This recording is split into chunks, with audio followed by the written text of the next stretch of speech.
پچھلے زمانوں میں مسلمان جو ہے اپنی طاقت کے ساتھ رہا اور اتنی طاقتیں مسلمان کے ساتھ تھی. جیسے اسپین ہے، اسپین کے اندر مرکز بتایا جاتا ہے پوری دنیا کا مرکز تھا، وہاں سے مسلمانوں کو نکالا گیا اور ادھر سلطنت عثمانیہ وہ ختم کر دی گئی، اور ادھر ہندوستان میں مسلمان اتنا مضبوط تھا، یہ سب مسلمانوں کو نکالا گیا. اس کی وجوہات کیا رہی، اس کے بارے میں کچھ آپ تھوڑا تفصیل سے بتائیے. جو سوال آپ نے کیا ہے یہ سوال تو بہت اہم ہے. اس کے جوابات علماء نے مختلف انداز میں دیے ہیں. سوال بھی بڑا اہم ہے، تو میں یہ سمجھتا ہوں کہ جواب بھی اسی اہمیت کا حامل ہونا چاہیے. سوال میں آپ نے دو تین باتیں رکھی ہیں. ایک بات تو یہ ہے کہ اسپین سے مسلمانوں کا نکلنا، خلافت عثمانیہ کا ٹوٹ جانا اور ہندوستان کے اندر مسلمانوں کی حکومتوں کا ختم ہونا. اگر ہم اس کو زمانے کے اعتبار سے بھی ترتیب دیکھیں تو سب سے پہلے اسپین میں مسلمانوں کا زوال آنا، پھر ہندوستان کے اندر، اور سب سے اخیر میں خلافت عثمانیہ. اس کی وجوہات کچھ سیاسی غلطیاں سمجھی جاتی ہیں. اس دور کے حکمرانوں نے کچھ سیاسی غلطیاں کی جس کے نتائج ایسے نکل کر آئے. تاریخ یہی بتاتی ہے. لیکن ہم اگر ان سیاسی باتوں کو بیان کرنے بیٹھیں تو وقت بہت چاہیے. میں اس کا جواب بہت کم وقت میں دینا چاہتا ہوں. اگر ہم دیکھیں کہ ہول سول یعنی ان تینوں واقعات کو یکجا کر کے اگر ہم اس کے حل کو تلاش کرنے کی کوشش کریں تو اس کے اندر میری جو سوچ ہے وہ یہ ہے کہ ہم نے اپنے نظریات کو تبدیل کیا. ہمارے جو دشمن رہے ہیں خاص کر یہود و نصارہ، انہوں نے ہمارے اوپر ریسرچیں کی، ہماری ذہنی سطح کو پرکھنے کی کوشش کی، اور انہوں نے اس بات پر غور کیا کہ مسلمانوں کی طاقت کیا ہے. ان میں سے دو تین چیزیں میں آج آپ کے سامنے رکھ دیتا ہوں. سب سے اہم چیز جو تھی وہ یہ تھی کہ مسلمان اپنے دین کے اوپر نظریاتی اعتبار سے اتنا مضبوط ہے کہ وہ دنیا کے کسی اور نظریے کو اپنے اندر لینے کے لیے تیار نہیں. اب یہ بات میری مبہم سی ہے، سمجھ میں نہیں آ رہی ہوگی آپ کو کہ اس کا مطلب کیا ہے. میں اس کی وضاحت تھوڑی سی کر دوں کہ اللہ تبارک و تعالیٰ کے محبوب نبی کریم علیہ الصلوۃ والسلام نے جو نظریہ امت کو دیا تھا، اس نظریے کے اندر سب سے اہم چیز یہ ہے کہ کسی بھی چیز کے اوپر اعتماد نہ کیا جائے. اعتماد اگر کیا جائے تو صرف اللہ تبارک و تعالیٰ کی ذات پر اعتماد کیا جائے. قرآن کریم اس سے بھرا ہوا ہے، احادیث بھری ہوئی ہے. ہم نے اپنا نظریہ تبدیل کیا، اور یہ بات بالکل صحیح ہے کہ ہمارا نظریہ ایسے ہی نہیں تبدیل ہوا، بلکہ غیروں نے سازشیں کی، اور سازشیں کرنے کے بعد ہمارے اس نظریے کو تبدیل کرنے کے لیے جو انہوں نے کوششیں کی وہ اس میں کامیاب رہے. اس کی وجہ یہ رہی کہ ہم ان چیزوں کو سمجھ نہیں سکتے. میں اس کے اوپر بھی روشنی ڈالوں گا، لیکن اس سے پہلے ایک دو بات اور بتلانا چاہتا ہوں. ایک تو تھا نظریہ، دوسری چیز ہماری جو تھی وہ تھی اجتماعیت. میں آج ہی اپنے بھائی سے میری بات ہو رہی تھی تو پرانی تاریخ کے اوپر بات ہو رہی تھی، تو اس میں نے ان سے ایک بات کہی کہ جس زمانے تک خلافت عباسیہ تھی اس زمانے کے اندر دنیا میں مختلف علاقوں میں الگ الگ حکومتیں قائم ہو چکی تھی مسلمانوں کی. جیسا کہ ایک غزنی جس کا مرکز تھا، محمود غزنوی وغیرہ کی حکومت تھی. ایک مصر کے اندر حکومت تھی جس کا مرکز مصر تھا، ایک حکومت ترکی کے اندر تھی، یہ تین حکومتیں، اور ایک ہندوستان کے اندر تھی۔ یہ چار حکومتیں تو مسلم ہیں کہ یہ اسلامی حکومتیں تھیں، یعنی مسلمان بادشاہوں کی قائم کردہ حکومتیں تھیں، لیکن یہ تمام حکومتیں بھی خلافت عباسیہ کے سامنے اپنے سروں کو جھکاتی تھیں، کیونکہ جو اسلامی نظریہ تھا کہ پوری دنیا کے اندر خلیفہ ایک ہو سکتا ہے، تو یہ اس کو مانتے تھے اور یہ کہتے تھے کہ ٹھیک ہے، ہم اپنے ہاں کے بادشاہ ہیں، سلطان ہیں، لیکن خلیفہ ایک ہی ہوگا۔ تو خلافت عباسیہ کی طرف سے ان کو القاب بھی دیے جاتے تھے، اور خلافت عباسیہ کے احکامات کو یہ لوگ مانتے کہ اس کے سامنے سر جھکاتے تھے۔ یہ ہماری اجتماعیت تھی اور نظریے کے اوپر جماؤ اور ٹھہراؤ تھا۔ اسی طریقے سے تاریخ ہمیں یہ بتاتی ہے کہ پوری دنیا میں مسلمانوں پر اگر کہیں بھی کوئی ظلم ہوا ہے تو پوری امت اس ظلم کے خلاف یکجا ہوگی۔ یہ اجتماعیت تھی امت کی۔ تو دشمن نے ہمارے اوپر ریسرچ کر کے ہماری خوبیوں کو تلاش کیا کہ جن کی بنا پر وہ ہمارے اوپر غالب نہیں آ پاتے تھے، غلبہ حاصل نہیں کر سکتے تھے، ان پوائنٹس کو انہوں نے نوٹ کیا اور باقاعدہ اس پر کام کیا۔ اگر اس سلسلے میں ہم تھوڑا سا غور کریں تو بہت سی چیزیں ہمارے سامنے آتی ہیں۔ جو بات یہ کہی جاتی ہے کہ سیاسی غلطیاں ہوئی، اس کی وجوہ کیا بنی، وہ سیاسی غلطیاں کیوں ہوئی؟ آپ اگر تاریخ دیکھیں گے تو آپ کو یہ ملے گا کہ جو اس سیاسی غلطی کے ذمہ دار ہیں ان میں اکثر لوگ، میں سب کو تاریخ میں آپ ایک دو چار نام ایسے دکھا سکتے ہیں جو میری بات کے خلاف ہوئے، لیکن دو چار لوگوں کے اوپر پوری امت کو قیاس نہیں کیا جا سکتا، بلکہ غلطی کرنے والوں کی اکثریت کے اندر یہ بات آپ کو تاریخ کے اندر ملے گی کہ جن لوگوں کو ہم یہ کہتے ہیں انہوں نے غلطی کی، اگر ہم ان کی نجی زندگی کو جا کر پڑھیں گے یا دیکھیں گے تو وہاں یہ ملے گا کہ یہ یا تو ان کے ہاتھوں پر تعلیم یافتہ ہے یا ان کے ذریعے تیار کرنا۔ تو جو غلطیاں ہم بیان کرتے ہیں کہ غلطیاں ہوئی یا غلطیاں نہیں ہوئی، بلکہ یہ پری پلان ہوا، پری پلان یہ کام ہوا ہے۔ ان لوگوں نے باقاعدہ ایسے لوگ ہمارے درمیان تیار کیے اور اس سازش کے تحت ان سے یہ غلطیاں کروائی، اور ان کی اس غلطی میں عوام نے ان کا ساتھ دیا، ان کو اپنا ہیرو سمجھا۔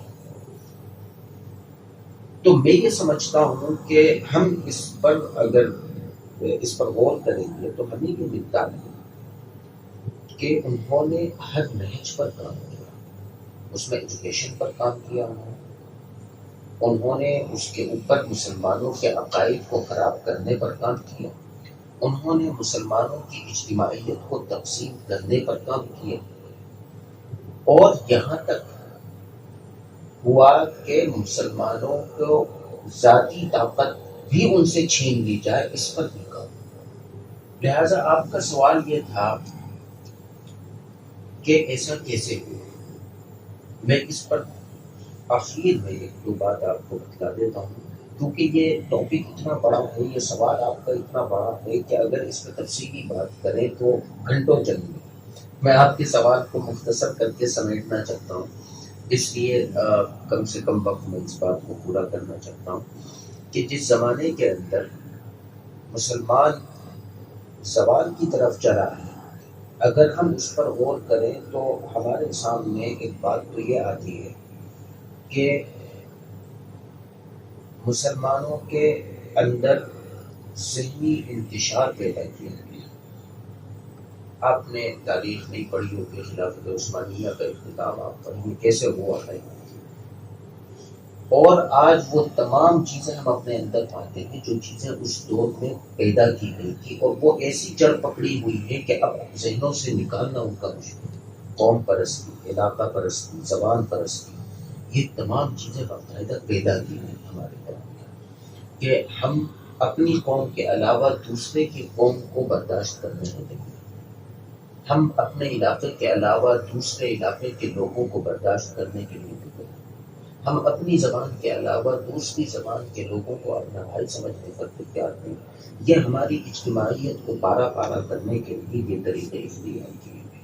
نظریاتی طور پر ہمیں خراب کیا گیا ایجوکیشن سسٹم، پورا کا پورا ہائیجیک کیا گیا، پورا ایجوکیشن سسٹم جو کہ پیداوار ہم لوگوں کی تھی۔ سارے سبجیکٹ جو آج انگلش میں پڑھائے جا رہے ہیں، وہ سارے سبجیکٹ اگر آپ دیکھیں عربی زبان میں سے چرائے ہوئے ہیں، یہ سب ہمارے دیے ہوئے ہیں۔ اور اسی طریقے سے ایک سب سے بڑی بات یہ ہے، میں جو سمجھتا ہوں کہ ایجوکیشن سسٹم کو کسی ایک لینگویج کے لیے خاص کر دینا، یہ بھی ایک انسانیت کے ساتھ کھلواڑ ہے کہ ایجوکیشن وہی مانی جائے گی جو انگلش لینگویج میں ہوگی۔ مثال کے طور پر سائنس ہے، آپ سائنس اگر اردو لینگویج میں وہی سائنس اپنے جو اس کے اصول و ضوابط ہیں اس کے ساتھ اگر آپ اردو لینگویج میں اردو زبان میں پڑھ دیں تو وہ کیوں نہیں مانی جانی چاہیے؟ عربی میں پڑھ دیں، فارسی میں پڑھ دیں، یا میں کہتا ہوں ہندوستان کی ہندی میں پڑھ دیں، جو جس ملک کا رہنے والا ہے وہ اپنی زبان میں پڑھ دے، تو وہ کیوں تسلیم نہیں کی جائے گی؟ ہاں، ہم ہندوستان میں دیکھتے ہیں حکومت ہند کے قانون میں یہ بات لکھی ہوئی ہے کہ یہ تمام سبجیکٹ کسی بھی لینگویج میں آپ پڑھ سکتے ہیں، لیکن آپ مجھے بتائیے کہ اگر کوئی آدمی ہندی لینگویج میں ان سبجیکٹ کو پڑھ کے نوکری تلاش کرے گا تو اسے نوکری ملے؟ سمجھ رہے ہیں نا آپ میری بات؟ تو پورا ایجوکیشن سسٹم ہائیجیک کیا گیا، پہلی بات۔ دوسری بات یہ کہ ہماری قوم کو ابتدا میں تو مجبور کیا گیا کہ اس والی تعلیم کو پڑھایا جائے، اور ایسے حالات پیدا کیے گئے کہ معاش کو اس تعلیم سے جوڑا گیا کہ آدمی اگر یہ نہیں کرے گا تو وہ پیسہ نہیں کما سکے گا، یعنی اسے مجبور کیا گیا، اور پھر جب وہ مجبور ہو گیا تو پھر اسے اس تعلیم پر لایا گیا، اور پھر اس تعلیم کے ذریعے سے ان کے عقائد کے ساتھ چھڑ چھاڑ کی۔ اب امت کی صورتحال یہ ہے کہ امت مادیات کے اوپر بھروسہ کرتی ہے، ایمانیات کے اوپر اس کا کوئی بھروسہ اور اعتماد نہیں رہا۔ تو جو ہماری خامیاں ہیں، اگر ہم آج ان خامیوں کو دور کریں، ایک تو مادیت پرستی کو چھوڑ اجتماعیت کے اوپر کام کرنا، اپنے درمیان سے یہ قوم پرستی، علاقہ پرستی، زبان پرستی، یہ تمام چیزیں نکال دیں گے تو کافی طاقت اور تقویت مل سکتی ہے۔ لیکن اب ان تمام چیزوں کا اتنا پھیلاوا ہو چکا ہے، یہ اتنا اندر تک گھس چکی ہے کہ اب ایسا لگتا ہے کہ اب ان کا سدھارنا بہت مشکل ہے، اب یہ نہیں سدھر سکتے۔ تو یہ جو حکومتیں ہمارے ہاتھوں سے گئی ہیں اس کی وجہ یہ رہی ہے کہ ہم نے سب سے پہلے تو مادیت پرستی کو اختیار کیا، ایمانیات کو چھوڑ کر، اور اجتماعیت کو چھوڑ کر انفرادیت کی طرف چلے گئے، اور لوگ یہ کہتے ہیں، میں نے اپنے بڑوں سے بھی یہ بات سنی کہ ہم تعلیم سے بھی دور ہو گئے، ہماری قوم جو ہے تعلیم سے دور ہو گئی، لیکن میری ذاتی رائے یہ ہے کہ اس اسباب میں سے نہیں ہو سکتی، کہ یہ ایسی چیز نہیں ہے کہ جو سبب بن جائے ہماری زندگی کا، اس لیے کہ تعلیم یقیناً انسان کے لیے مفید ہے، اور تعلیم سے بہت سے فوائد انسان کو حاصل ہوتے ہیں، لیکن وہ تعلیم کون سی تعلیم ہے؟ ہم یہ دیکھتے ہیں کہ ہمارے بڑے اب سے 200، 400، 600، 800 سال پہلے تک وہ اس ایجوکیشن سے کتنا واقف نہیں. میں سمجھتا ہوں کہ 1% بھی واقف نہیں تھی اس ایجوکیشن سے. ہاں اللہ کے رسول کی تعلیمات جو ہیں ان سے واقفیت ان کو تھی. اور آج صورتحال یہ ہے کہ اگر اس والی تعلیم سے واقفیت نہ ہو تو یہ سمجھا جاتا ہے کہ یہ آدمی بیکار ہے, یہ آدمی کسی مصرف کا نہیں ہے. اور اگر کوئی قوم یا کوئی علاقے کے اندر اس تعلیم کی کمی پائی جاتی ہو تو یہ کہا جاتا ہے کہ اس کی ذلت کی وجہ یہ ہے کہ ان کے پاس تعلیم نہیں ہے. تو میں یہ سمجھتا ہوں کہ یہ تمام وہ نظریات ہیں جو نظریات باہر سے ہمارے اندر آئے ہیں. میں اجتماعیت کے ٹوٹنے پر ایک مثال اکثر دیا کرتا ہوں کہ آپ سیکنڈ ورلڈ وار سے پہلے کی دنیا کو دیکھیے اور سیکنڈ ورلڈ وار کے بعد کی دنیا کو دیکھیے تو جو قوانین بنائے گئے, جس طریقے سے پوری دنیا کو یوز کیا گیا اور بیوقوف بنایا گیا, اگر آپ اس کو دیکھیں گے تو آپ کے سامنے دودھ کا دودھ اور پانی کا پانی ہوگا کہ قوانین ایسے بنائے گئے کہ عام آدمی کا, میں نے تیسری بات یہ کہی تھی اجتماعی میں, کہ اگر پوری دنیا کے اندر کسی علاقے میں مسلمان پر تکلیف ہو تو پوری امت اس کی مدد کے لیے پہنچ جایا کرتی تھی. لہٰذا اس کا سدباب انہوں نے یہ کیا کہ ایسے قوانین بنائے کہ ایک دوسرے کی مدد کرنے اگر چاہے بھی تو نہ کر سکے, اس کے لیے راستے بند ہو جائے. تو انہوں نے قوانین بنائے, حدودیں متعین کی کہ یہ فلاں ملک, یہ فلاں ملک, یہ فلاں ملک, یہ فلاں ملک, اور ایک ملک سے دوسرے ملک جانے کے لیے یہ شرائط ہوں گی, ان شرائط کو پورا کرنا ہوگا. جب وہ ایک جگہ سے دوسری جگہ جا سکتا ہے وہاں کے قیام کے لیے شرائط ہوں گی کہ اتنے دن قیام کر سکتا ہے. تو اس قسم کے قوانین بنائے گئے اور کس لیے؟ سیکیورٹی کے نام پر بے وقوف بنایا گیا. میں یہ کہتا ہوں سیکیورٹی کے نام پر سیکیورٹی چھینی گئی. اب صورتحال یہ ہے کہ آپ کے پڑوس میں اگر مسلمانوں پر ظلم ہو رہا ہو, ابھی سیریا میں پچھلے سالوں جو صورتحال تھی وہ سب کے سامنے, ہم لوگ یہاں بیٹھے خاموش تماشائی تکلیف دل کے اندر لیے بیٹھے رہتے ہیں, یہاں تک کہ ان کے لیے ایک روپیہ پہنچانا ہمارے لیے ممکن نہیں ہے. خود جانا تو دور کی بات, ان کا معاشی اعتبار سے مدد کرنا بھی ممکن نہیں. تو یہ تمام چیزیں پلان ہوئی ہیں اور ہم نے ان تمام چیزوں کو نہیں سمجھا ہے, اور آج بھی ہم ان کے اعلی کار بنے ہوئے ہیں کہ ان تمام چیزوں میں ان کا تعاون کریں.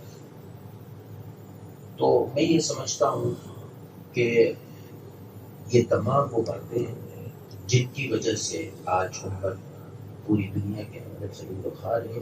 اور حیرت کی بات یہ ہے کہ ان تمام چیزوں کے باوجود امت جو ہے وہ اپنا طریقہ بدلنے کو آج بھی کوئی تیار نہیں ہے. تکلیفیں سب سامنے ہیں, پریشانیاں ساری سامنے ہیں, اور حل کچھ سمجھ میں نہیں آتا. اس کے باوجود ان چیزوں کو اگر آپ عوام کے سامنے بیان کریں گے تو عوام یہ کہے گی کہ اس ملت کو کیا یہ تو ادھر ادھر کی ایسی باتیں کر رہا ہے جو عقل سے پرے کی. لیکن اگر کوئی خاموشی سے بیٹھ کر غور کرے اور صحیح طریقے پر نتائج کو اخذ کرنے کا ارادہ کرے تو اس کو یہ بات سمجھ میں آئے گی کہ ہاں کہ ہوا یہی ہے اور حل بھی یہی